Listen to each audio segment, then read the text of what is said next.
አሁን ልክ ሰዎች ብዙ እየጠየቁ ነው። አሁን የቀደሙም ጥያቄያችን ያለው የሰዎችን ጥያቄና እንስሳቶች ወይም ደግሞ ሌሎች ፍጥረታት ጥያቄ ያለባቸው ወይ ከሰው ጋር ሲያነጻጽረን መልስ ፍለጋ ብሎ አያይዘህ እንድትመልስልኝ ፈልጌ ነው። ሰዎች እነዚህ ሁሉ ጥያቄዎች ይጠይቃሉ መልስ ፍለጋ ብሎ የሄዱባቸው ቦታዎች አሉ። መልስ ለማግኘት ብሎ የት ገባ? እሺ የብዙ ሰዎች ጥያቄ ነው። መልስም ሊሆን ይችላል ብዬ አስባለሁ። ጥያቄና አእምሮን አያይዘን ብናይ እዚህ ጋር አሪፍ ነው። አእምሮ ሁሌ ጠያቂ ነው፣ ይጠይቃል። እና ሁሌ አሁን ለምሳሌ ካለው ነባራዊ ሁኔታ አንድ ሰው ጥያቄ ጠይቆ መልስ ፍለጋ ብዙ ቦታ ሄዷል እና የሚጠይቀው አእምሮ ስለሆነ ነው። ይሄንን ብለው የሚጠይቀው አእምሮ ስለሆነ መጀመሪያ ሰው ጥያቄ ሲፈጠር ያን ጥያቄ ይዞ ሊመልስ ወዴት ሄደ ስንል ራሱ ጠየቀ።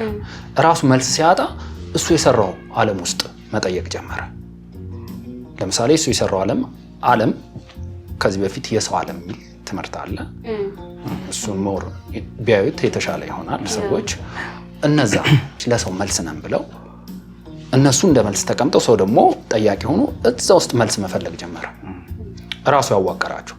ስለዚህ እንደነ ፖለቲካ ማለት ነው፣ እንደነ ባህል፣ እንደ ሳይንስና ቴክኖሎጂ አሁን በጣም አሳማኝ ሆነው ለሁሉም ነገር መልስ እሰጣለሁ ብሎ ሰውን ያሳመነው ሳይንስ ነው። አሁን ባለንበት ኤአይን ጨምሮ ማለት ነው። እና ሄዶ መልስ እሰጣለሁ ብሎ ነው ያ አካል የተቀመጠው። ሳይንስና ቴክኖሎጂ ብንለው ሰው እዛ ውስጥ መልስ ይፈልጋል። እና እነዚህ ሁሉ መልስ ሊፈልግ የሄደባቸው ቦታዎች ናቸው። ሰው እነዚህ ግን የተሰሩት በራሱ በሰው አእምሮ ነው የተሰሩት። ራሱ ሰው በውስጡ በሰማው ስብከት እነዚህን ሲስተሞች ሰራ፣ ስጋው እዛ ውስጥ ተሰማራ ማለት ነው። እና ለስጋ መልስ ነን ያሉ ናቸው። እኛ ለምንለው ስብዕና ለምንለው ነገር ግን መልስ መሆን አይችሉም። እንዲያውም ስብዕና ውስጥ መኖር የሌለባቸው ነገሮች ግን በዋናነት ለሰው መልስ ነኝ ብሎ የተቀመጠው ከነዚህም በላይ ገንዘብ ነው። ሁሉን ነገር መልሳለሁ፣ መልስ ነኝ። ሰው ሄዶ ገንዘብ ሳገኝ ይመለስልኛል ብሎ ጥያቄውን ያስበው የመጨረሻው። እና እነዚህን ሲስተሞች ጨምሮ ራሱንም ጨምሮ ገንዘብንም ጨምሮ መልስ ሊፈልግ የሄደባቸው ቦታዎች ናቸው። ሰው የት ሄደ ስላልሽኝ ማለት ነው። እና እውነት አእምሮ አይደለች። አሁን እኛ ጋር መልስ አለ ስንል በአእምሮ ጠይቆ መልስ የለም። እዚህ አእምሮ ግን ይመለሳል። አእምሮ ራሱ መመለስ ስላለበት ማለት ወደ ኦሪጂናል ጤንነቱ የሚመለስበት ቦታ ነው።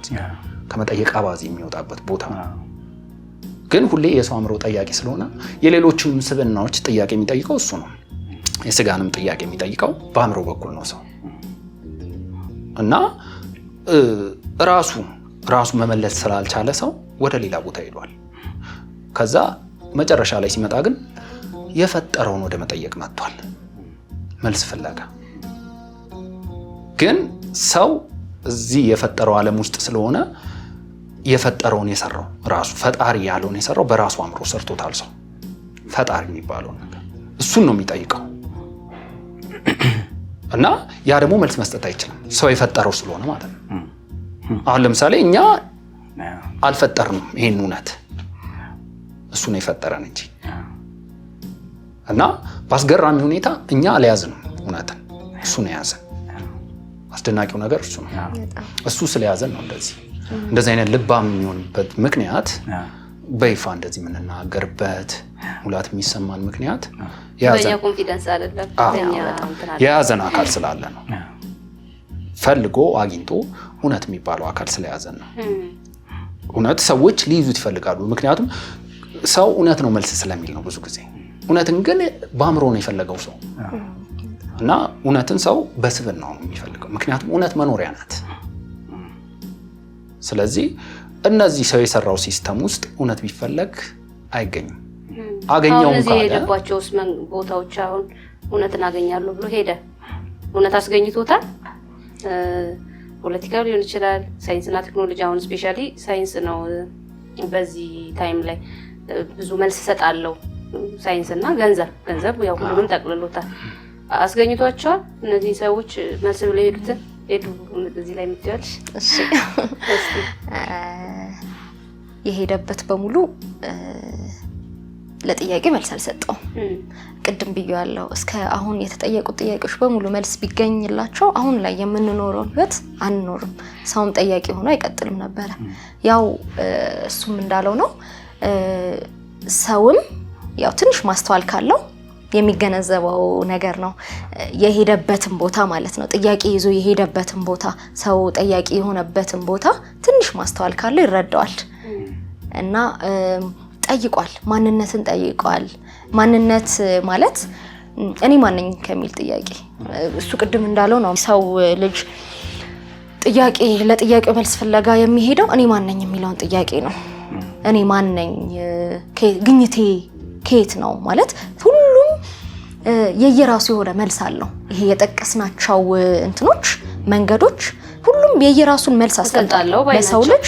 ሁሉም መልስ ሰጣለው ባይ ነው። ግን የሰው ጥያቄ ሁሉም ውስጥ መልስ አላገኘም። ቢያገኝ ያርፋል። ቢያገኝ በቃ መልሱ ተጠናቆ እኛ አሁን ላይ ያለው ትውልድ ጠያቂ አይሆንም። ጥያቄ የሚለው ወርድ ራሱ አይኖርም ነበረ። ጥያቄ የምር ተመልሶ ቢሆን ኖሮ እና ተመልሶለት አያውቅም።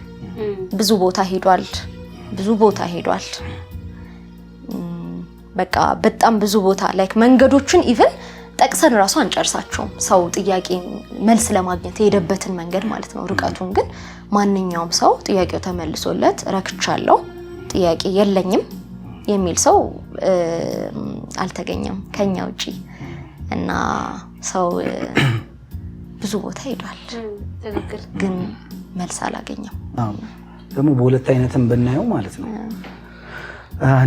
አንዳንዱ ጥያቄ አንዳንዱም ጥያቄ አይደለም። በሁለት አይነት ብናየው ለምሳሌ ሰው መልስ አገኛለሁ ብሎ ፖለቲካ ላይ ይሄዳል አይደል? አንዳንድ ሀገራት የስጋን ፍላጎት መልሷል፣ መብላት መጠጣትን ምናምን። ከዛ ሌላ ሀገራት ደግሞ መማር ነው አይደል? አንዱ ከደረሰበት የሆነ ደረሰ ከተባለው ካየን እነዛ ሀገራት ደግሞ የማንነት ጥያቄ ደግሞ ጀመሩ። በባህርለ ተጧር ሰምበዲ መሆን ይፈልጋል። ውድድር ነው። ሌላ ዓለም ላይ ብትሄድ ይሄ አሜሪካን ምናምን የሚሉት ሀገር ብትሄድ ውድድር ነው። በቃ ሰምበዲ መሆን፣ በልጦ መገኘት፣ በዛ ውስጥ ነው ስሜቱ ማግኘት የሚፈልገው። እና የስጋን ጥያቄ ብናነሳ ነው እንደ ፖለቲካ ተመልሷል። እንደ ፖለቲካ ስትሄድ የስጋ ጥያቄ ተመለሰበት ሀገር አለ። የማንነት ጥያቄ ግን ቀጥሏል። የማንነት ጥያቄ ደግሞ በሁሉም ቦታ ብናየው እሱን ለመመለስ ብዙ እልቅ ያለ ጉዳይ የለውም። እኛ ከመልስን የጀመርነው ለማንነታችንን ለመፈለግ አይደለም የምንሄደው፣ ማንነታችን ይዘን ነው የምንኖረው። በቃ አለቀ ጨረስን። ሳይንስም ቴክኖሎጂም ምናምን ካየኸው ሰላም መጋገብ ስለተለያየ ምናምን ነገር ይነግርሃል በደንብ። ሌላ ቀን እሱን ነገር እናወራበታለን። ዋናው ደግሞ አንተ እንዳነሳኸው በምድር ላይ በቃ ገንዘብ ነው እመልሳለሁ። ሶ ምንድነው የትም ቦታ ቢሄድ የተሻለም ኑሮ ይኖሩትንም አይተናል፣ ገንዘብንም የያዙትንም አይተናል። በባህልም በእኔነቴን ብሎ ለመጠቅለልም ሆኖ አይተናል። አንዳንዱ ተወዳደረበት። እንደውም ባህል ላይም ስትመጣ ታናሽነትም የሚሰማውን ጉዳዮችን ታገኝበታል። የበላይነት የሚሰማው ጉዳይ ያኛው ማንነቱን ለማግኘት ከዚህ ጋር መወዳደር አለበት። አንድ ታናሽ የሆነ ጉዳይ ማግኘት አለበት በባህል። ሰው ጥያቄ መለስልኛል ብሎ የሄደበትን ጠቅላላ ነገር ብታየው አቶት ነው ያገኘው። ቆሞ ካየ እሷ ብሏለች። አንድ አስተዋይ ቆም ብሎ ነገሩን ካየ በፖለቲካ የተመለሱ ነገሮች አሉ ብያለሁ። እነዛንም ከቃኘ አልተመለሰ። ኦኬ እነሱ ሊሆን ነው እስቲ በቃ ሊንከራተት ነው። የሆነም ጉዳዩን ካለ ተስፋ ሰጥቶታል፣ የሆነ ጊዜ ነው ብሎታል። በቃ ከሞት በኋላ ተመልሶ ያስረዳው ጉዳይ ማንም ሰው ስለሌለ እዛ ላይ መቆም አለበት። ሁሉንም ነገር ካየ ነው ቀጥታ የሄደበትን ቀጥታ መልስ አላገኘ፣ የማንነቱ መልስ አላገኘበትም። እና የተወሰነውን መልሶለታል ነው የሄደባቸው ቦታዎች የመለሰው አለ። ላይክ አሁን ከናንተም እየተረዳሉት የመለሰው አለ ማለት የስጋውን የሄደባቸው ቦታዎች የሆነም ይመልሱት አለ። ግን መልሶም ስቲል ይጠይቃል ነው አይደል እያልን ያለን። ሶ ታዲያ ትክክለኛ የሰው ጥያቄው ምንድነው? ሌላ ነው ማለት ነው ጥያቄው። ይሄ አሁን እየጠየቀ ያለው ሳይሆን ሌላ አለ ጥያቄ። እውነተኛ ትክክለኛ ጥያቄው ምንድነው? እዚህ ጋር የይዤ ለመናገር ሰው እንግዲህ ከውስጡ አንድ ሰው ምን ቸገረው የሚለውን ጥያቄውን ለማወቅ ምን ቸገረው የሚለውን ማየት ያስፈልጋል። ከውስጥ ስንል እንግዲህ ከስብዕና ነው የሚታየው ይሄ ነገር። ለምሳሌ አሁን ሁሉም ሰው ውስጥ ይሄ ስብዕና የወሬ ስለሆነ ማለት ነው ሁሉም ቸገረኝ የሚለው ገንዘብ ነው። የሁሉም ሰው ውስጡ ያለው ጥያቄ ፊት ለፊት ሌሎቹ ትናንሽ ጥያቄዎች እንዳለው ነው። ዋናው ጥያቄ ግን ሰው አምላኩን ቢያገኙ ምን ይጠይቀዋል? የገንዘብ ጉዳይ እንዲያስፈጽምለት ነው። ግልጽና ግልጽ ነው። እና ዋና ጥያቄ ሰው አምላክ አልቸገረውም። ሁሉም ሰው ይሄ ጥያቄ ሆኖበት አያውቅም። ገንዘብ ነው የቸገረው። እና ዋና ጥያቄ እሱ ሆኖ እናገኘዋለን ሰው ውስጥ። አምላክ ቸገረኝ ያለ ሰው እስካሁን የለም። ገንዘብ ቸገረኝ፣ ጤንነት ቸገረኝ፣ ብዙ ችግሮች አሉ እንግዲህ። ምክንያቱም እስቲ ልግን ቸገረኝ ብሎ አሁን ይሄን ገንዘቡ ይፈታልኛል ብሎ ገንዘቡን ያገኛ አንድ ሰንበዲ እንበል። እሱ ሰውዬ ያንን ጥያቄ ሌላ ጥያቄ ሆኖ ይመጣበታል። ገንዘቡን አግኝቶ እኮ የተፈታለት አለ። ላይክ የሆኑ ነገሮቹ ምናምን የቀየረው የሚበላውን አሉ የስጋ ጥያቄዎቹን እኛ አሁን የስጋ ወየንትን ብለን ስለከፋፈልናቸው ግን እስቲ ይመልስልኛል ብሎ ነበር አገኘው። መልሶት መልሶ ግን ስቲል ቅሬታ አለ፣ ስቲል ጥያቄ አለ። እና ስለዚህ ቅድም ጀምረው ነበረ የስብዕናው ትክክለኛ ይሄ የስብዕና የቸገረው ሁሉም የሚልሽ ይሄንን ነው። በዛው ለማያያዝ ያክል ገንዘብ ነው ቸገረኝ የሚለው ግን ገንዘብ የማይጠቀም ስብዕና አለን ሰው። ዋና ችግር ሰው አሁን እኛ ከምንለው ነገር ወይንም ይሄ መንገድ ከሚለው ነገር ምንድን ነው ካልሽኝ ሰው ገንዘብ አይደለም የቸገረው፣ ጤንነት አይደለም የቸገረው። ይሄ መንገድ ይመስለዋል እንጂ ወይ የትዳር ችግሮቹ አይደለም የቸገሩት። ያጣው እሱን አይደለም የፈጠረው ነው ያጣው ሰው አለ። የሆነ ሰው አለ፣ ጤነኛ የሆነ ሰው አለ፣ ገንዘብ ያለው አለ፣ ጥሩ ትዳር ያለው አለ። ግን ዋና ጥያቄው ይሄ ቢመለስለትም ሌላ የስብዕና ጥያቄ አለው። ሰው ያጣው የፈጠረው ነው። የፈጠረው ደግሞ ሰውን የፈጠረው ነው። ሰው ራሱን ወደ መሆን አላመጣም። አመቻችቶ የሚያስቀምጠው የፈጠረው ነው። ሰው በራሱ አእምሮ የሰራቸውን ተመቻችቼ ልቀመጥ ብሎ እቺን ሰራ እና ብዙ ጊዜ እንዲያውም ይሄን ሲሰራ ትልቅ መኖሪያ የሰራ መስሎት ነው ሰው። ምክንያቱም ምድር ላይ እኛ አሁን ከዳርኑ በሽታ አንዱ ነው የትልቅነት ልክፍት አለ። ትልቅ የመሆን ትልቅ ሀገር፣ ትልቅ ቤተሰብ እና እዚህ ይሄን ነገር ትልቅ ነገር ፈጥሮ መልስ አይሆነውም ሰው። ትልቅ ነገር ይሰጥሻል እንጂ አትፈጥሪም። ከፈጠርሹ ካንቺ ያነሰ ነው፣ አንቺ ነው ያኖር። ስለዚህ የሰው መልስ አይሆንም እና ሰው በውስጡ ትልቅ ነገር ፈጠርኩ ያለው ወይንም ትልቁን ችግሬ የቸገረኝ ይሄን ያለው የፈጠረው ነው። ሰው ውስጥ የተፈጠረ ነው። ትልቅ መኖሪያ ስለሚመስል ነው። እንግዲህ ዋና ጥያቄው ያጣው ሰው መኖሪያ ነው። መኖሪያ ነዋሪው አለ፣ የት ይኖርክ? በስጋማ ይሄው አየን አለው ስኬታ መኖሪያ አለው፣ ይብዛም ይነስም መኖሪያ አለው። ግን በስብዕና መኖሪያ የለም።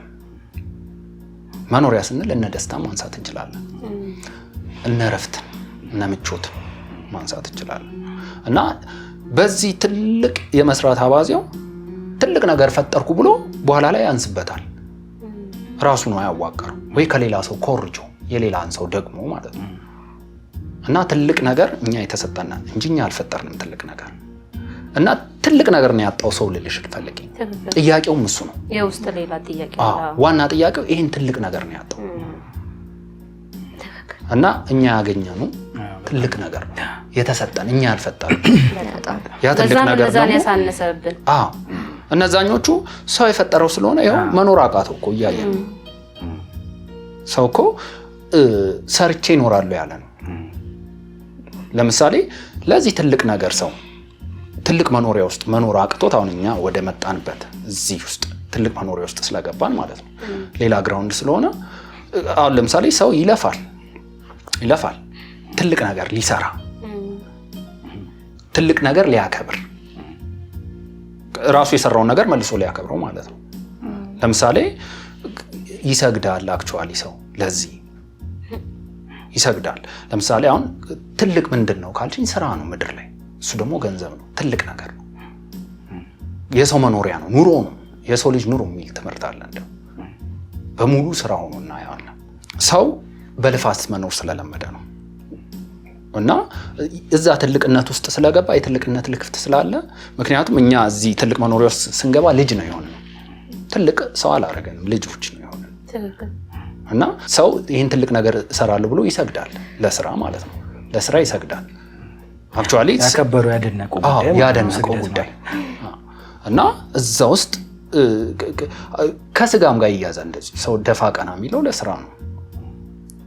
ሰው ግን ይለፋል አልመጣ እያሉ ማለት ነው። ምክንያቱም አሁን ስግደት ስል የስጋን ሊያስብ ይችላል። ሰው በአእምሮም ይለፋል አልመጣ እያለ ማለት ነው። ስራው አልሳካ እያለ ትልቅ ነገር ትልቅ መኖሪያ አጥቶ ማለት ነው። እና ምንድን ነው ያጣው? ይሄን ትልቅ ነገር ነው ያጣው። እሱም መኖሪያ ነው። እና ለመደምደም እንዲመቸኝ ትልቅ ነገር ይሰጥሻል እንጂ አትፈጥሩ። ፈጥሮ የፈጠራቸው ነገር አላኖረውም ሰው። ስለዚህ ትልቅ ነገር እኛ ጋር ነው ያለው። ራሱ ትልቅ ነው። ከሌላ ጋር ሳይወዳደር ነው ትልቅ የሆነው። ተወዳድሮ እንኳን አይደለም ሌሎቹ አንሰው እና ያጣው ይሄን ትልቅ ነገር ነው። እዚህ መጥቶ ግን ማግኘት ይችላል። ይሄ ነው ማለት እንደ መልእክት እንኳን እናስተላልፍ ይባል ይሄን ትልቅ ነገር እኛ ያልፈጠርነው ነው። እና አዲስ ነገር እዚህ መንገድ አለ ስንል እንደዚህ አይነት ትልቅ ነገር ነው የምናወራው። እዚህ ትልቅ ነገር ውስጥ መጥቶ ነው ሰው የሚገባው። ትልቅ መኖሪያ ውስጥ፣ ትልቅ ማረፊያ ውስጥ፣ ትልቅ ደስታ ውስጥ፣ ትልቅ ምቾት ውስጥ። ሰው ያው ምቾት ሰራው ብሏል ለስጋ ራሱ ከብዶታል። አመጋገብ በስጋ እንኳን ብናየው አመጋገቡ ስለተበላሸ 80 ዓመት ራሱ በምጥ ነው የሚኖረው በስጋ እየተበላሸ። እሱ ትልቅ ሰራው ብሎ መኖሪያው ለምሳሌ ፍቅር ይቸግረዋል ሰው። ዋና ጥያቄ ግን ቸገረኝ የሚል ሰው አታገኝም። በአንጻሩ አላወቀውም። አዎ ገና እኛ እንደ አዲስ የሰው ችግር እንዳልኩሽ ነው። ይሄ መንገድ ከሚያስገርመኝ አንዱ ይሄ ባህሪው ነው። ሰው ችግር የሚላቸው ነገር እሱ ጋር ችግር አደሩ። ሰው ይሄ መንገድ ያጣል። ትክክል መልስ እንደሆነ ታውቃለህ። ተሰጥቶ ስታገኘው ግን ይሄ ነበር ያጣሁት ይሄን ነበር ለካ የሚልበት ቦታ ነው።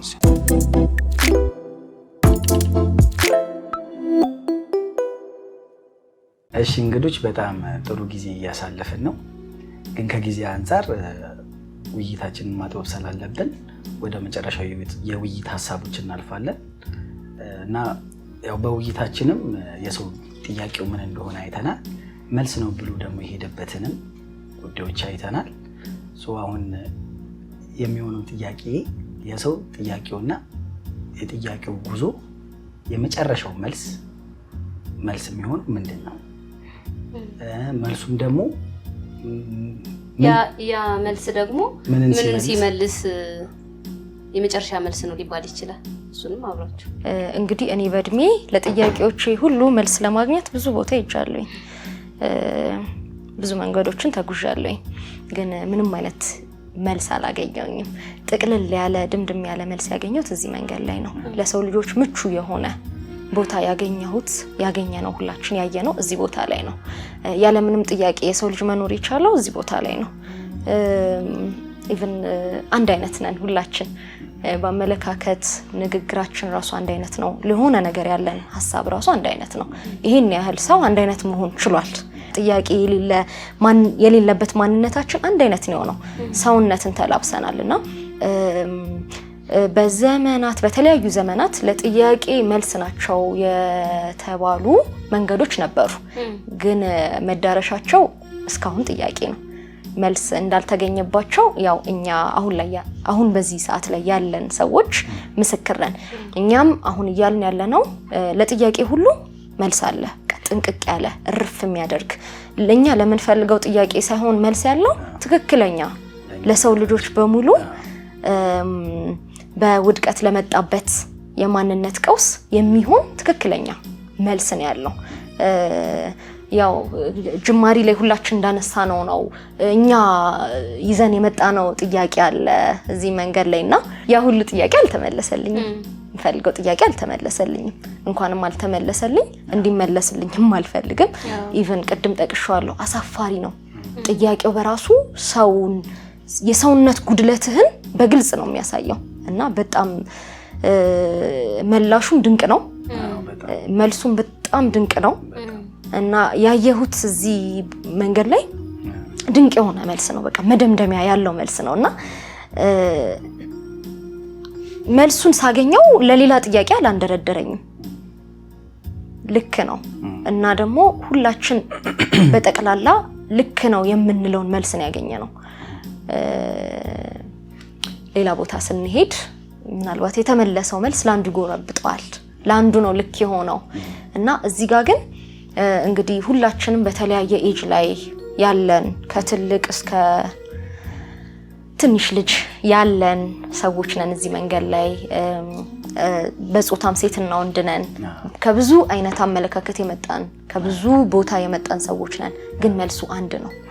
ብዙ ጥያቄ ይዘን የመጣን ሰዎች ነን። ግን መልሱ አንድ ሆኖ ነው የደመደመልን ህይወታችንን በዚህ ልክ እንድንወደው ያደረገን እና የሰው ልጅ መጠየቁ ልክ ነው ላለኝ። ምክንያቱም ዓለም በሙሉ ጥያቄ ነች፣ ግን መልስ ማግኘት አለበት እና ሰው መባዘን የለበትም። በቃ መልስ ተገኝቷል፣ መልስ አለ፣ ያው ምስክር እኛ አለን እና በጣም ደስ ይለኛል እዚህ ቦታ ላይ ተመልሶልኝ ቁጭ ብዬ ማውራቴ በራሱ ምንም ጥያቄ የለኝም በማለቴ ራሱ በጣም ነው ፕራውድ ማረጋው። በጣም እድለኛ ነኝና ይሄን ያህል በእርግጠኝነት የምናወራው መንገድ ነው ያለን። ይሄ መንገድ ብቻ ነው መልሶ ያየሁትኝ። ይሄ መንገድ በነፃ ሰውን አስተናግዷል። የሰውን ጥያቄ በሙሉ መልሶ አስተናግዷል። ሰውን ነፃ አውጥቶ አይተናል። ሁላችን ከተያዝንበት ጥያቄ ብዙ ከጥያቄም በላይ ሰው በብዙ ነገር ተይዟል። ጥያቄና መልስን ዛሬ ያነሳ ነው እንጂ ሰው በብዙ ነገር ተይዟል እና ከዛ ሁሉ ነገር የሚድንበትና ነፃ የሚወጣበት መንገድ ነው እና ሰው ከጥያቄው ለመዳን ይሄንን መንገድ መያዝ አለበት። ይሄ መንገድ ደግሞ ቀላል ነው። ይሄ መንገድ ደግሞ የሰው ነው። ሰው ለሰው በጣም ቀላል ነው ነገርየው። ስለዚህ ለሁሉ ሰው የምለው ነገር ነው። ጥያቄ ያለበት ሰው በሙሉ ጥያቄ የለብኝም የሚል ሰው ሊኖር ይችላል፣ አለም ግን ጥያቄ አለው። ቤኪ የሆነ ትምህርቱ ላይ ምን ብሏል? ከምን እንደዳንኩ የዳንኩ ሰዓት ነው ያወቅኩት። ስለዚህ ሰው ጥያቄ የለኝም ሊል ይችላል፣ ግን ጥያቄ እንዳለው እኛ እናውቃለን። በቃ በፍጥረታዊ ማንነት ለሰው ያልተመለሰ ጥያቄ እንዳለው እኛ እናውቃለን። ያንን መልስ ደግሞ ይዘን ቀርበናል። ኑ ለጥያቄ በሙሉ አንድ ሁለት ያልሆነ አንድ ብቻ የሆነ መልስ አለ እዚህ መንገድ ላይ። ምንን ሲመልስ ነው መልስ የሚባለው ለሚለው ደግሞ ሰው ልጅ ሰላሙን ካገኘ ምን ሊፈልግ ጥያቄ ይጠይቃል። ደስታውን ካገኘ ምን ሊፈልግ ጥያቄ ይጠይቃል። እረፍቱን ካገኘ ዋስትና ትልቅ መኖሪያ ነው። ነገን ሳይሰጋ መኖር ከቻለ ሰው ልጅ ምን አይነት ጥያቄ ይፈልጋል? ቅድም አንስተነዋል። ምድር ላይ ላለ ነገር እንቅስቃሴያችን ያው በዚች በተበላሸች ዓለም ውስጥ ስለሆነ የምንኖረው ያው እንቅስቃሴ አለን፣ እንሰራለን፣ እንወጣለን፣ እንገባለን እና ያንን እንቅስቃሴ እንደማንኛውም ሰው አድርገን እንኖራለን። ግን የሰው ልጅ በጣም ሂውጅ የሆነ ማንነት ነው ያለው፣ ውስጡ ሰፊ ነውና እነዛን ሁሉ ስበኖችን የሚያጠግብ መልስ ነው የተመለሰልኝ። ከጥያቄ በላይ ነው፣ ከመልስም በላይ ነው። ጥያቄና መልስ ብለን አወራ ነው እንጂ ከጥያቄና ከመልስ የሰፋ ነገር ነው ያገኘ ነው እና ይሄንን ሁሉ ነገር ሲሰጠኝ እነዛ የሚያስጨንቁኝን የኔ ያልነበሩት ማንነቶችን በእነዚህ በሰላም፣ በደስታ፣ በእረፍት፣ በዋስትና ብዙ ናቸው። ያው እናንተ ታውቋቸዋላችሁና በእነዚህ ነገር ሲሽርልኝ ከዚህ በላይ መልስ ምንም የለም። እንደገና ደግሞ ዘላለሜን አውቀዋለሁኝ። ዘላለሜ ላይ ጥያቄ የለብኝም። ምንም አይነት ጥያቄ የለብኝም። ትልቁ የሰው ልጅ ጥያቄ ብዙ አይነት ጥያቄ አለ፣ ያው ቅድም እንዳወራ ነው። ግን ትልቁ የሰው ልጅ ጥያቄ ዘላለማዊ ህይወት ነው። ዘላለማዊ ህይወቴን በሚገርም ሁኔታ አሁን እየኖርኩት ነው። ካሁን ነው የጀመርኩት። ዘላለሜን አሁን ነው የጀመርኩት። ስሞት ብሎ ስቴፕ አይደለም የሰጠኝ። አሁን ዘላለማዊ ህይወቴን ጀምሬያለሁ። ምንም አይነት ጥያቄ የለብኝም ማለት ትልቁ ቁልፍ የሆነውን ዘላለማዊ ህይወት መልስ ከሰጠኝ ሌላው ቫልዩለስ ነው። ከዛ ውጪ መኖሪያዎችን እኔነቴ ላይ ወስዶ ካስቀመጠኝ፣ የሰውነቴ ማንነት ላይ ወስዶ ካስቀመጠኝ ምን ጥያቄ ይጠይቃለሁ? ቅድሙንም ሰው ወደ መጠየቅ የመጣው እነዚህን የመሳሰሉ ስጦታዎች ሲያጣ ነው። ይህን ሁሉ ነገር ጥያቄ ውስጥ የገባው ማለት ነው። ይሄን ሁሉ በቃ ይሄን ላድርግ በቃ ምንድነው አፈጣጠሪ ምንድነው እኔ ማን ነኝ ለምን ፐርፐዝ ነው የመጣሁት ይሄን ሁሉ ጥያቄ የሚጠይቀው ያችን በሰውነት ማለት ሰው አንዳንዴ ሰው በቃ እንደዚህ አይነት እንደሚታየው ፊዚካል የሆነ ውቅረት ብቻ ያለን ይመስላል ነው አይደለም። በጣም የሚገርም ጥልቅ የሆነ ስብዕና አለን። ጥልቅ የሆነ ፍቅርን የሚራብ ስብዕና አለን። ዋስትና በጣም የሰው ልጅ ያስፈልገዋል። ዋስትናን ይራባል፣ ፍቅርን ይራባል፣ ሰላምን ይራባል፣ ደስታን ይራባል። ብዙ የምንራበው ነገር አለና የዚህ ሁሉ ረሃብ ስብስብ ነው ወደ ጥያቄ ያስመራን እና ይሄ ሁሉ ነገር ሲመለስ ጥያቄ ባዶ፣ ጥያቄ ዜሮ ይሆናል። ስለዚህ ከጥያቄ ወጥቼ እኔ ራሴን አገኘሁት በዚህ መንገድ። አሁንም ቢሆን ሰው ማንነት ጥያቄ ሲባል ሰው አይምሮ ውስጥ የሚመጣው ሜቢ ያስተዳደግ ጥያቄ ሊሆን ይችላል። ይሄ ከእናት ከአባት ጋር መኖር፣ ከማን ተፈጠርኩ ከማን ተወለድኩ ምናምን ነው አይደለም። የማንነት ጥያቄ ከጥንት የጀመረ ነው። ሰው የሰው ባለቤት ማን ነው ከሚለው ይጀምራል። እኔ የማን ነኝ? የማንነት ጥያቄ ማለት እሱ ነው። ሰው ያንን ነገር በበቂ ሁኔታ ተመለሰልኝ፣ ወደ ማንነቴ ተመለስኩኝ። በቃ ምንም አይነት ጥያቄ እኔ በህይወቴ የለም። ከዚህ በላይ መልስም ምንም ለማግኘት አልሮጥም። ቅድም እንዳልኩት ነው ጥያቄዎች በብዛት ምድር ላይ ያሉት ያስቁኛል፣ ያስገርሙኛል። የሰው ጥያቄ ማለት ነውና ይሄን ሁሉ ነገር የመለሰ መንገድ ነው ያለንና ከዚህ በላይ ደግሞ የሰው ልጅ ምንም የሚፈልገው ነገር አለ ብዬ አላስብም። እመኑኝ የሰው ልጆች ጥያቄያችሁ በሙሉ ያለው እዚህ ቦታ ላይ መልስ ያገኛል። እዚህ ቦታ ላይ በሰላም በደስታ በእረፍት በዋስትና ያላችሁ ጥያቄ በሙሉ ዜሮ ይገባል። መልስ አለ።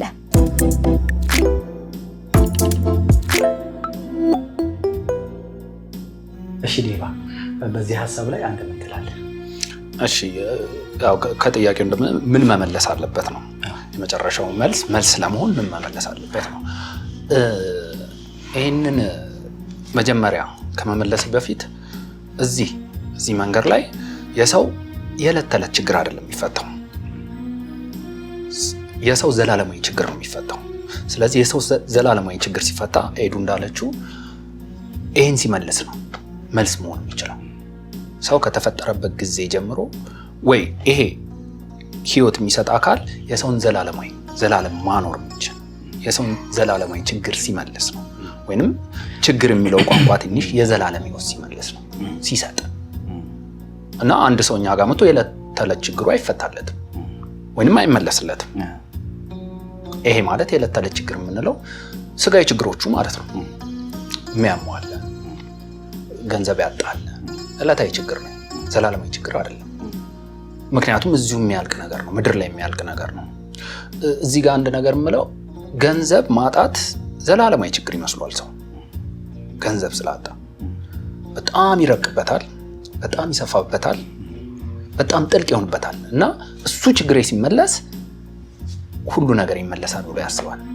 አይደለም። ሰው መጀመሪያ የዘላለም ችግር ውድቀት ውስጥ ነው የገባው፣ ዘላለማዊ ችግር ነው የገባው እና ከዘላለም ችግር ለመመለስ ነው ያቃተው የነበረው። አሁን ግን የሚችል መጥቶ ዘላለምን የሚመልስ እሱ ግን ከዘላለም ውጭ የሆነ ዘላለምን በእጅ የሚሰጥ ለነዋሪው ማለት ነው እና የዘላለም ችግርን ነው የሚመልሰው፣ የዘላለማዊ ችግር እንዳይኖር ማለት ነው እና ይሄ ደግሞ ዘላለማዊ ህይወት በመመለስ ነው። እኛ ደግሞ እሱን በመኖር ነው የምናውቀው። በምን አወቅን? እንዴት እርግጠኛ ሆነን?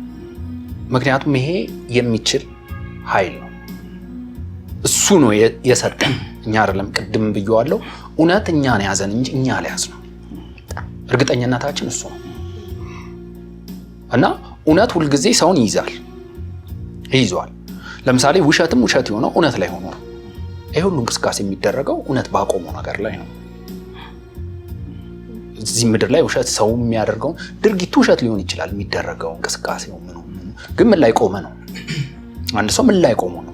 ምን ግራውንድ ላይ ቆሞ ነው ይሄን ሁሉ እንቅስቃሴ የሚያደርገው? ይሄን ሁሉ ሀሳብ የሚያራምደው? ይሄ ሁሉ አጀንዳ የቆመው እውነት ላይ ነው። እውነት ጽኑ ስለሆነ ነው። ለምሳሌ ምድርን ብናነሳ ጽኑ ስለሆነች ነው ይሄን ሁሉ ሰው የምታስተናግደው ማለት ነው። እና እውነት እንደዚህ አይነት ባህሪ ያለው ይሄ እውነት ደግሞ ዘላለም የሚያኖር ነው። ስለዚህ በዛው የስጋ መልሶች እዚሁ ምድር ላይ አሉ።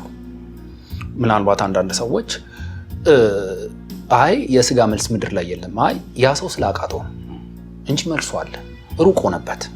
እንዳልኩ ነው ገንዘብ ሲያጣ ሰው አንድ ጥልቅ ስሜት ይሰማዋል፣ ሩቅ ይሆንበታል እና ማግኘት ሩቅ ስለሚሆንበት ነው። እኛ ጋር ግን የተገኘ ነው ያለው፣ የተገኘ መልስ ነው፣ የተገኘ መልስ ነው። ሲመልስ ደግሞ እንዴት እርግጠኛ ሆነን እኛ ራሳችን እሱ ስለመለሰልን ነው፣ እሱ ስለያዘን ነው እርግጠኛ። አንድ ፍጥረት በራሱ እርግጠኛ መሆን አይችልም ራሱን ስላልፈጠረ እና ሁሌ ሰው የሚኖረው በግምትና በምኞት ነው። እነዚህ ሰውን የሚሸውዱ ነገሮች ናቸው። እነሱ ሌላ ሰፊ ርዕስ ያስፈልጋቸዋል። ግምትና ምኞት። በምኞት አልተመለሰልም ወይ በግምት አይደለም የምናወራው፣ ወይ ባቡ ሰጥ በይመስለኛል አይደለም፣ እርግጠኛ ነን። ምክንያቱም ይሄ እውነት ላይ ስለቆምን ነው፣ እዚህ ግራውንድ ላይ ስላለን ነው። ይሄ እውነት ደግሞ የዘላለማዊ ህይወትን የሰጠን ዘላለም ውስጥ እንድንኖር ነው። ይሄ ዘላለም ህይወት ደግሞ የሚጀምረው ከዚህ ከምድር ሀ ብለን ነው። ይሄ እውነት ሲሰራን እኛ መጀመሪያ መቀበያውን ሰርቶ ነው። ውስጣችን አሁን ከእውነት ጋር በምን እንገናኝ መቀበያ ያስፈልገናል።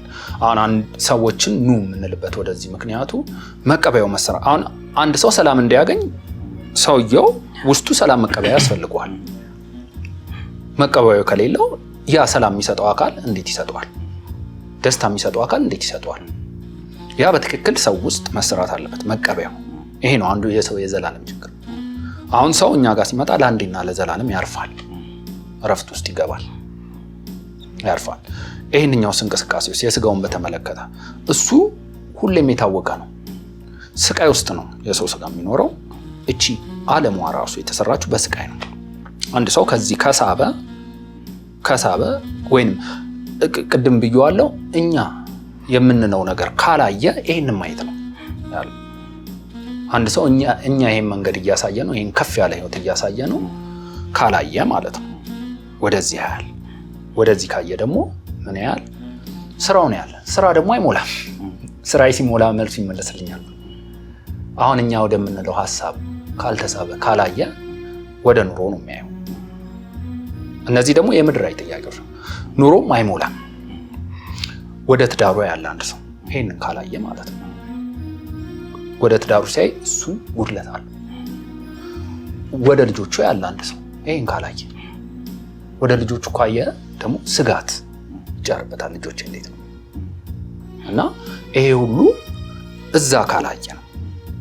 እዛ እኛ የምንለውን ህይወት ካላየ ወደዚህ ማየት ግዴታው ነው።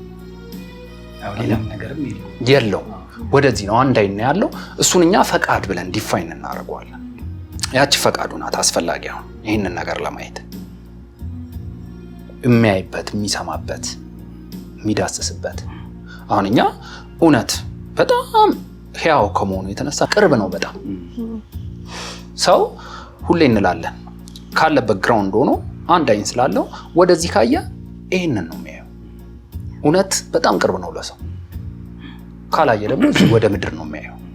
ምድር ደግሞ አይሞላም፣ ሁሌ በጉድለት ነው። እዛ ውስጥ ደግሞ ስቃይ አለ። ያ ስቃይ ደግሞ ምክንያቱ መጀመሪያ እንዳልነው ኮንሲኩዌንስ ነው ብለናል። ሰው ባስከተለበት ውጤት ነው የሚኖረው። ማንም ነገር ነድፎ የሚኖር የለም። ባጋጠሙ ዝም ብሎ እግር ጥሎት በመሰለኝ ይኖራል፣ በግምት ይኖራል። እና ሰውኛ ጋር ከመጣ በምን ይኖራል ታዲያ? በህይወት ይኖራል። ህይወት መኖሪያ ናት። ጥቅልል ያለ መልስ ያልንበት ምክንያት ለዛ ነው። እዚህ ውስጥ ከገባ ህይወት ናት፣ መኖሪያ ናት። ስትኖር ደግሞ የህይወት መዓዛ ያስታውቃል። ጥሩ መዓዛ አለው፣ ደስ የሚል ሽታ አለው። እና እኛ ዓለም ውስጥ በፊት ለስሜቱ በጣም ሩቅ ነኝ። ዓለም ውስጥ ስብናዎቼ ሲኖሩ፣ ምክንያቱም እኛ የስብና መልስ ነው። ቅድም የስጋ መልስ አንስቼዋለሁ። አለ ምድር ላይ ሁሉም አለ የስጋ መልስ።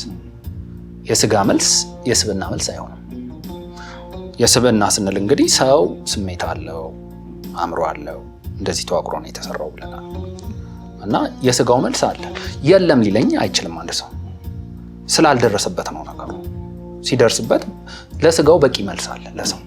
ምድርም በቂ ምርት ታመርታለች። መሀል ላይ ገንዘብ ደላላ ስለሆነ ይሸጥለታል እንጂ ለአንድ ሰው አለ። ስለሌላ አይደለም ሰው የሚራበው እኮ። ግን የስጋው ረሃብ ቢሞላም ምንም ቢልም የውስጡ ጥያቄ አለው። እሱ ዘላለማዊ ጥያቄ ነው የሚጠይቀው። ምክንያቱም እኛ የማይሞት አካል አለው ሰው። ይሄ አፈር ነው።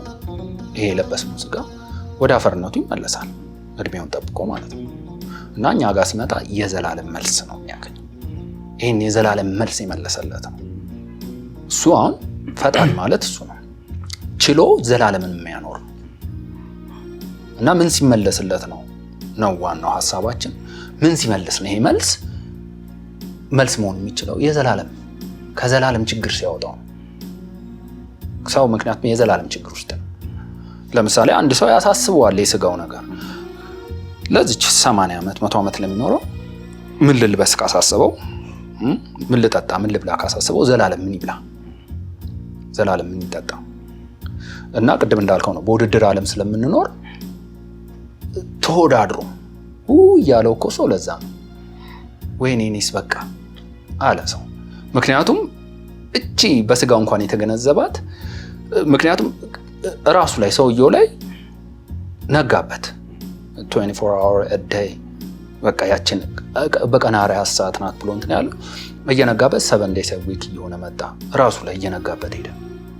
ከዛ ሰው ተስፋ ይቆርጣል።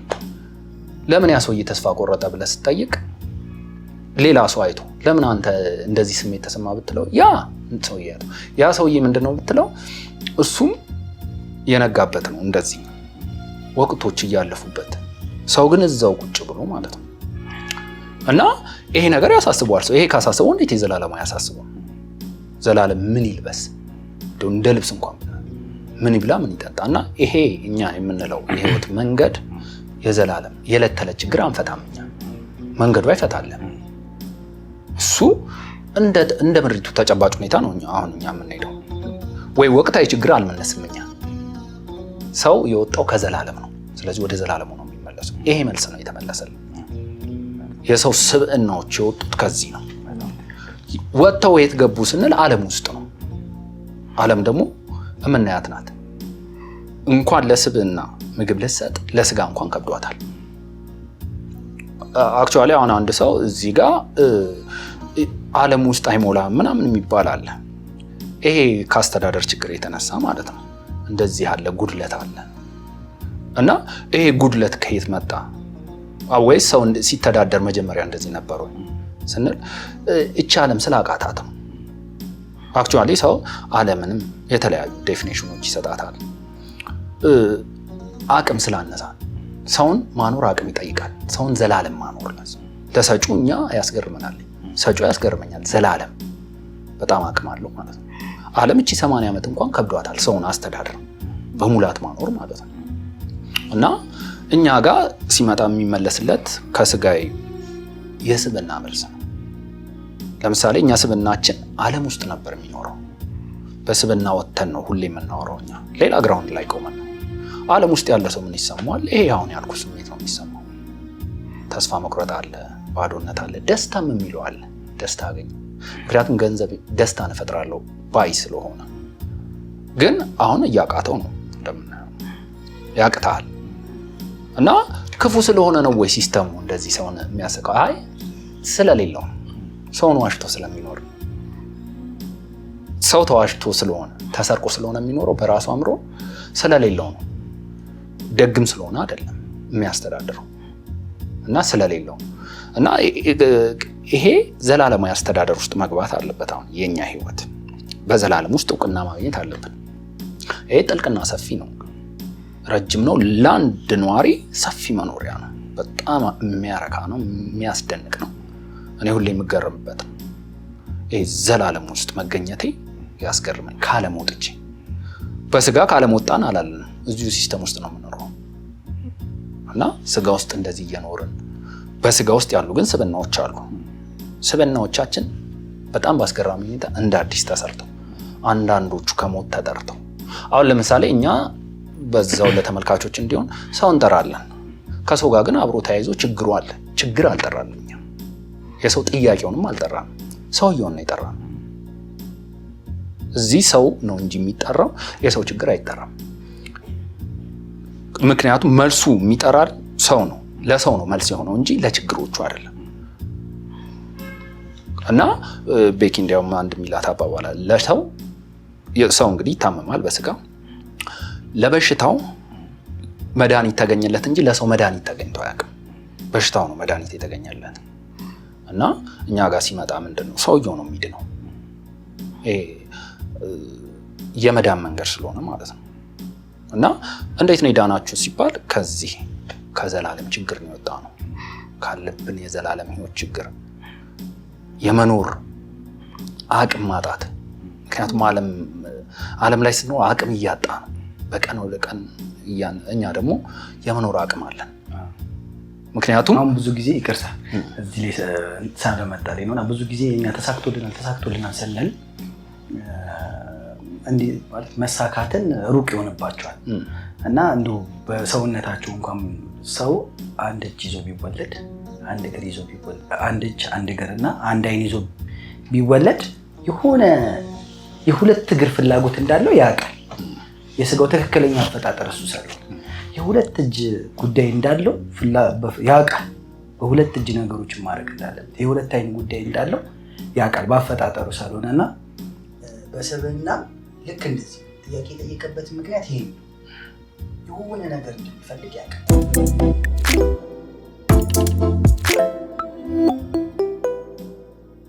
እሺ እንግዶቻችን የዛሬ መወያያ ሀሳቦቻችንን በእኛ በኩል ጨርሰናል። እስኪ እናንተ ጋር ቀረ የምትሉት መልእክት ሀሳብ ካለ ለእናንተ እድል እንስጥና ፕሮግራማችንን እንዘጋለን። እሺ ሰንቲ፣ ቀረ የምለው ተጨማሪ ነገር የለም። ያው ሁልጊዜኛ ጥሪያችን እውቀት መናገር ሳይሆን ሰዎችን መጥራት ነው እና እኛ ያገኘነውን ህይወት እኛ ያገኘነውን የተሳካ ህይወት ምንም አይነት ጥያቄ የሌለበትን ኑሮ ጥንቅቅ ያለ መልስ ዋስትና መኖሪያችሁ አድርጉ ኑና ይሄን ህይወት ተቀላቀሉ የሁልጊዜ ጥሪያችን ነው። ለሰው ልጆች ሁሉ ይሄንን ጥሪ እናቀርባለን። ይሄ መንገድ ሰውን በመውደድ የመጣ መንገድ ነው። ስለዚህ ለሁሉ ሰው የሚገባ መንገድ ነው። ይሄንን መንገድ ሁሉ ሰው መጥቶ ይሄንን ህይወት እንዲያገኝ ጥሪ ያስተላልፋለሁኝ። እዚህ መንገድ ላይ ሆኝም ይሄንን መንገድ ለመናገር በመቻሌ በጣም እድለኛም ደስተኛም ነኝ።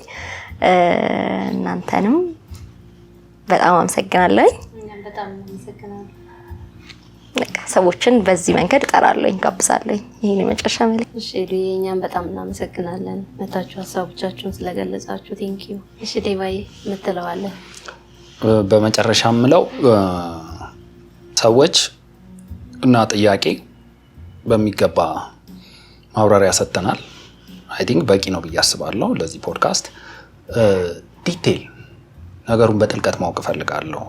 ይህን ነገር የምትሉት ነገር ሰው ይሸታል፣ ወሬያችሁ ደስ ይላል የሚል ሰው በዚህ መንገድ መጥቶ የህይወት ተጓዥ መሆን ይችላል። በነፃ ነው። ክላሶች አሉን፣ ሬጉላር የሆነ ክላስ አለን። እዛ መጥተው መማር ይችላሉ እና አንደኛ የህይወት መንገድ ተጓዥ ተራማጅ መሆን ይችላሉ። እና ስለጋበዛችሁኝ በጣም ደስ ብሎኛል። ቴንክ ዩ።